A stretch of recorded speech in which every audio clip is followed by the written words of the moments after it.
Rank 4 కాబోతుంది. Next rank 5 rank 6 అయిపోయింది. Rank 6 తర్వాత మళ్ళీ బ్యాక్ ఒక కాంటెస్ట్ పెట్టి దాంట్లో మళ్ళీ గోవా విన్నర్ అయ్యారు. గోవా విన్నర్ అయ్యి ఈసారి గోవాకి నెక్స్ట్ నేను అండ్ స్వామి గారు నాతో పాటు వచ్చాడు గోవా. ఇట్లా గోవా నెక్స్ట్ ఆ తర్వాత మళ్ళీ ఎమరాల్డ్ అయిపోయారు. ఎమరాల్డ్ తర్వాత ర్యాంక్ 7 ఇంకా వచ్చింది. 1,62,000 వచ్చింది. ఇట్లా అండి ఆ తర్వాత ఇక నా అకౌంట్లో పడిన డబ్బులు 5,222. నెక్స్ట్ అర్జున అవార్డు ఇండియాలో నెంబర్ 1 టీమ్ అని పేరు వచ్చిందన్న. India number 1 Arjuna award winner అయిపోయాం. ఇట్లా కంపెనీ వెళ్ళినప్పుడు ఎవరైతే ఫాస్ట్ గా టార్గెట్ ఉన్నారో వాళ్ళు పేరు అర్జున అవార్డులో పెడితే అందులో అర్జున అవార్డు విన్నర్ అయ్యి కంపెనీ డైరెక్టర్ తో Turkey Istanbul Cappadocia foreign tour వెళ్ళొచ్చాం ఫ్యామిలీ ట్రిప్. అలా అర్జున అవార్డు తర్వాత మళ్ళీ ర్యాంక్ 8 ఇంకా 3,20,000 అకౌంట్ వచ్చింది. నెక్స్ట్ ర్యాంక్ 9 ఇన్కమ్ ర్యాంక్ 8 తర్వాత నా అకౌంట్ లో పడింది. రూబీ అయిపోయారు. రూబీ సన్మానం జరిగింది. నెక్స్ట్ రూబీ సన్మానం. నెక్స్ట్ నాకు వచ్చిన డబ్బులు ఇవన్నీ. నెక్స్ట్ నెక్స్ట్ ఇవన్నీ నాకు ఇన్కమ్ ట్యాక్స్ పెడితే వచ్చినవి. సేఫ్ సమ్ వచ్చే డబ్బులన్నీ లీగల్ ఉంచు. చూడండి నేను స్టార్టింగ్ లో నాకు 1,00,000 రూపాయలు వచ్చినాయి. ఎంత వచ్చినాయండి? మా మిస్సెస్ 40,000 మా మిస్సెస్ అకౌంట్. స్టార్టింగ్ నాకు 1,00,000 మా మిస్సెస్ 40,000 1,40,000 వస్తే మాకు వచ్చిన డబ్బులు లేదా ఖర్చు పెట్టింది ఎక్కువ. మేము తినడానికి పెట్రోల్కి కారుకి ఇస్తాను. అలానే ఇలాంటి వినియోగాలు రెంట్లకి అలానే ఫంక్షన్కి కాంట్రిబ్యూషన్కి ఇలా 4,00,000 దాకా ఖర్చు పెట్టారు. 2,00,000 మా ఆవిడ ఉంది నువ్వు ఏ పని చేసినా ఎంత చేస్తావు వేస్ట్. ఏ పనిలో నీకు సక్సెస్ రాదు. నువ్వంతా కూడా దివాలా తీసే పనులు చేస్తావు. నువ్వు పెట్టిందేమో 4,00,000 వచ్చింది 1,00,000. ఎందుకు ఈ బిజినెస్ నీకు అవసరం ఉంది? ఏమండి ఎందుకు ఈ బిజినెస్ అవసరం ఉంది? నేను మా ఆవిడ మాట విన్నట్టు ఏమైంది? ఆడే పోయేది. ఆడే జెండా ఇస్తాను. నేను మా ఆవిడ మాట విన్నా. నేను చేస్తున్న పని ఏదో నాకు తెలుసు. మనం చేస్తున్న పని ఇక్కడ మామిడి పంట. ఏ పంట? మామిడి పంట వేస్తున్నాం. ఏ పంట? షేప్ షాప్ అనేది మామిడి తోట లాంటిది. వేస్తాను. ఈ రోజు మిత్రులైతే మామిడి కాయలు తెల్లబడిపోతాయా? 1 సంవత్సరానికి 2 ఏళ్ళకి 3 ఏళ్ళకి వేస్తాను. 4వ సంవత్సరానికి మామిడి పంట వచ్చిందా కదా? 4 ఏళ్ళు 5 ఏళ్ళ తర్వాత వచ్చిందా కదా? వేస్తాను. ఒక్కసారి కానీ మామిడి పంట వస్తే మళ్ళీ ప్రతి సంవత్సరం మామిడి పంట వచ్చిందా రాదా? చేస్తాను. నీకు నీ పిల్లలకి వాళ్ళ పిల్లలకి తరతరాలు కూర్చున్న తరగని మామిడి పంట మీ ఇంటికి వస్తూనే ఉంటుంది. ఈ 4 సంవత్సరాలు మామిడి పంటను కాపాడుకోవాలి. ఏం చేయాలి? 4 సంవత్సరాలు ఏం చేయాలి? మామిడి పంటని కాపాడుకోవాలి. మనం ఉద్యోగాలు చేసినా బయట కిరాణా షాపులు నడిపినా బయట పనులన్నీ కూడా వరి పంట లాంటివి. ఏ పంట?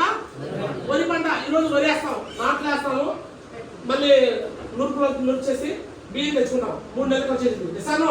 బియ్యం మొత్తం తినేసాం, అయిపోయింది. మళ్ళీ పంట కావాలంటే ఏం చేయాలి? మళ్ళీ వేయాలి. మళ్ళీ పంట కావాలంటే మళ్ళీ వరి పంట మళ్ళీ వేయాలి. బట్ మామిడి పంట అలా కాదు. ఒక్కసారి పంట నాటేవా 300 సంవత్సరాల పాటు మీకు పంటను ఇస్తానే ఉంటుందండి. మీకు 4 సంవత్సరాలు 5 సంవత్సరాలు ఓపిక ఉండాలి. 4 ఏళ్ళు 5 ఏళ్ళు ఓపిక ఉండాలి. ఇస్తాను. విత్తనం నాటగానే ఫస్ట్ మామిడికాయ విత్తనాలు కూడా భూమి లోపల ఏం చేస్తారు తెలుసా? కొన్ని సూక్ష్మజీవులు ఉంటాయి. ఆ విత్తనాలు తింటానికి వస్తాయి. ఏం చేస్తాయి? తింటానికి వస్తాయి. కొన్ని చీమలు ఉంటాయి. చీమలు కూడా తింటానికి వస్తాయి. ఎస్ఆర్ను. కొన్ని పక్షులు కూడా కొట్టుకుని తింటానికి వస్తాయి. ఎస్ఆర్ను. ఎప్పుడు చిన్న విత్తనం ఉన్నప్పుడు ఆ విత్తనాన్ని కొంచెం పెద్ద చేస్తే పెద్ద పెద్ద చిన్న వృక్షంగా మారిపోయింది. మళ్ళీ ఆ వృక్షాన్ని తినడానికి మళ్ళీ ఆవులు వస్తాయి. ఏమొస్తాయి? మేకలు వస్తాయి. దూడలు దున్నపోతులు అన్నీ వచ్చాయి తినడానికి. దాన్ని మనం కొంచెం కాపలా కాసుకుని దానికి రక్షణ కవచం ఇస్తే ఆ చెట్టు కథ మహావృక్షంగా మారిపోతే మళ్ళీ అదే చెట్టు దగ్గరికి అయ్యే చీమలు చేస్తాయి, అయ్యే పక్షులు వస్తాయి, అవే ఆవులు దొడ్లు మళ్ళీ ఆ చెట్టు నేడుగా వచ్చి చేస్తాను. అవునా కదా? అలానే సేమ్ షాప్ లో మీరు ఇప్పుడు ఫ్రెషర్ గా ఉన్నారు. ఒక విత్తనం లాంటి వాళ్ళు మిమ్మల్ని తినటం కోసం కొంతమంది బంధువులు పక్షులు ఆపుతారు. వచ్చి టకా టకా పడుతారు మిమ్మల్ని. నువ్వు ఎందుకు చేస్తున్నావు? ఇది అవసరం నీకు? ఇదే పని లేదా? నీకు వచ్చేది సరిపోదా? ఇది వేస్ట్ అంట, ఇది ఫేక్ అంట, వాళ్ళు ఆగిపోయారు, వీళ్ళు ఆగిపోయారు, నీకు అవసరమా? పొడుస్తూ కూర్చుంటారు. కొంతమంది చీమలకు దూరి మెల్లగా తిరుగుతారు. కొందరు సూక్ష్మజీవులాగా వచ్చేసే వాళ్ళు ఉన్నారు. ఎసాను కొంచెం లెవెల్స్ పెరిగిపోతే ఒక సిల్వర్ ప్లాటినం గోల్డ్ అయినప్పటికీ మళ్ళీ కొన్ని దూరం వస్తాయి, దున్నపోతులు వస్తాయి. నువ్వు 2 నెలల నుంచి అక్కడ 3 నెలల నుంచి నీకు ఏమొచ్చింది? అదే మా కంపెనీ ఇంకా బాగా వచ్చేది, ఈ కంపెనీ వేస్ట్, ఈ అప్లైన్ వేస్ట్, వీళ్ళందరూ వేస్ట్, మా కాడకరా. ఎస్ఆర్లో వీళ్ళ దగ్గర నుంచి కూడా నువ్వు కాపాడుకుని పైకి పెద్ద వృక్షంగా మారిపోతే అప్పుడు వీళ్ళందరూ వచ్చి ఎక్కడ చేస్తారు? మళ్ళీ ఎక్కడ అవుతారు? వచ్చి కపాలకృష్ణ మా చుట్టమే, మా అన్నే, అల్లుడు మా చెల్లె అంటాడు. వచ్చి ఎసాను రాఘవే మా బాబాయ్ అంటాడు. కృష్ణ గారు మా తాతయ్య అంటాడు. వాళ్ళ మనోడు వచ్చాడు. ఎసాను చెప్తాను కదా. అదే ఇప్పుడు వెళ్ళి ప్లాన్ చెప్తే ఏమంటారు? మాకొద్దు, మాకొద్దు ఏమంటారు? వద్దుతున్నారు. ఎందుకని? వాళ్ళకి నమ్మకం లేక.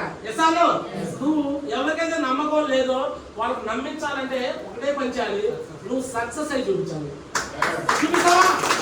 సక్సెస్ తో సరళం చెప్పాలి. ఎసాను ఈరోజు అవమానాలే రేపటి సన్మానాలు.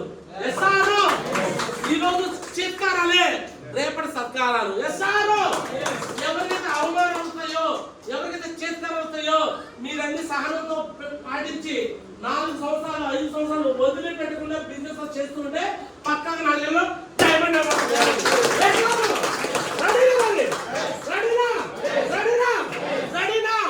ఇదంతా ప్రాసెస్. ఇదంతా కూడా ఏంటి? ప్రాసెస్. ఈ బిజినెస్ లో ఏది జరిగినా ప్రాసెస్. ఒక తల్లి ఒక బిడ్డని కనేటప్పుడు ఒక 9 నెలల పాటు ప్రాసెస్. 9 నెలల తర్వాత బిడ్డ జన్మనిచ్చింది. ఎసాను ఎలాంటిదంటే ఇప్పుడు ఉదాహరణకి మీ అందరూ కూడా ఆలోచన చేస్తారు బిడ్డను కనే ప్రాసెస్ ఎలా ఉంటుంది. ఫస్ట్ క్యారింగ్ అవ్వగానే వెంటనే వామిటింగ్స్ మొదలవుతాయి. ఆడవాళ్ళకి మొదలవుతాయి లేదా? వామిటింగ్ రావడం, కాళ్ళు నొప్పి, కాళ్ళు నొప్పి రావడం, నీళ్లు పట్టడం, కాళ్ళకి తలకాయ నొప్పి రావడం వస్తున్నాయి కదా. అప్పుడు ఇదంతా జరుగుతున్నప్పుడు అమ్మకి చెప్తాం, అమ్మ ఇట్లా అవుతుందని. అమ్మ ఏముందంటే ఓర్చుకమ్మా, అందరికి ఇంతే అవుతుంది అంతే కదా. అమ్మమ్మ చెప్తే అమ్మమ్మ కూడా అమ్మ ఓర్చుకమ్మా, అందరికి ఇంతే అవుతుంది. ఎసాను లేదా ప్రాసెస్ అమ్మ ఓర్చుకుంటాం. లేదు ఇది ప్రాసెస్ కాదు నీకే వస్తుందంటే భయపడతావు లేదా? ఎసాను అలా 9 నెలల్లో ఈ బాధలు ఇబ్బందులన్నీ కూడా ఎలా అనుకుంటారంటే మన కన్న తల్లి ఏమనుకుంటారంటే ఇదంతా ప్రాసెస్ అనుకుంటుంది. ఏమనుకుంది? ప్రాసెస్. ప్రాబ్లం కాదు. ఏంటి? నాకే వస్తుంది అనుకోదు. ఎసాను మా అమ్మమ్మకి ఇలానే వచ్చింది, మా అమ్మ పుట్టింది, మా అమ్మకి అలానే జరిగింది, నేను పుట్టా, నాకు కూడా ఇలానే జరుగుతుంది, అప్పుడు నా కొడుకు కూతురు పుట్టింది అనుకుంటుంది. ఎసాను బిడ్డ నుండి ఈ 9 నెలలు ఏదైతే ప్రాసెస్ లో ఉంది చివరికి డెలివరీ టైంలో ఎంత పెయిన్ వచ్చిందంటే మన బాడీలో ఒక చిన్న ఎముక ఎదిగితే ఎంత నొప్పి వచ్చింది? చాలా నొప్పి వచ్చిందా కదా. అలాంటి 206 ఎముకలు ఉంటాయి మన బాడీలో. ఎన్నుంటాయి? 206 ఎముకలు ఒకేసారి విరిగితే ఎంత నొప్పి వచ్చింది? నొప్పి తగ్గవారా? లేదు. బట్ 206 ఎముకలు ఒకేసారి విరిగితే ఎంత నొప్పి వచ్చిందో అంత నొప్పిని తట్టుకొని నిన్ను కన్నా తల్లి నన్ను కన్నా తల్లి నీకు జన్మిస్తుంది. అవునా కదా? అంటే ఆ తల్లి ఎందుకు అట్లా బిడ్డకి జన్మించిందా? ఆ తల్లికి ఉన్న డ్రీమ్, ఆ బిడ్డమైన డ్రీమ్. అలానే మీరు కూడా డ్రీమ్ పెట్టుకోవాలి. ఏం పెట్టుకోవాలి? డ్రీమ్ పెట్టుకొని ఇదంతా ప్రాసెస్ గా అనుకోవాలి. అప్పుడే ఈ దినోత్సవం మీరు అందరూ కూడా డైమండ్ అవుతారు. అవునా కదా? నా అప్లైనర్కి ఇలానే రిజెక్షన్స్ వచ్చినాయి, నో అన్నారు, ఇది నీ వల్ల కదన్నారు, నువ్వు చేయలేవు అన్నారు, ఇవన్నీ ఫేస్ చేసేసారు, డైమండ్ అయిపోయారు. ఎస్ఆర్ నాకు కూడా ఇలానే వచ్చింది, అన్ని ఛాలెంజెస్ ఫేస్ చేశాను, నేను డైమండ్ అయ్యాను. ఎస్ఆర్ కాంగ్రెస్ కూడా అలానే వచ్చింది, అన్ని ఛాలెంజెస్ ఫేస్ చేశాడు, ఇప్పుడు డైమండ్ కాబోతున్నాడు. మరి మీకు కూడా ఇలానే వస్తున్నాయా? మీకు కూడా రిజెక్షన్స్ వస్తున్నాయా? మీకు కూడా కష్టాలు వస్తున్నాయా? మీకు కూడా ఇబ్బందులు వస్తున్నాయా? ఛాలెంజెస్ ఫేస్ చేయండి, ఖచ్చితంగా మీరు కూడా అందరూ డైమండ్ కాబోతారు. ఎన్ని వస్తున్నాయండి మీ అందరికి కంగ్రాచులేషన్, మీరు అందరూ డైమండ్ కాబోతారు. వస్తున్నాయంటే అర్థమైంది, మీరు కూడా డైమండ్ కాబోతారంటే. రెడీనా? మరి ఫస్ట్ తక్కువ డబ్బులు వచ్చినాయి.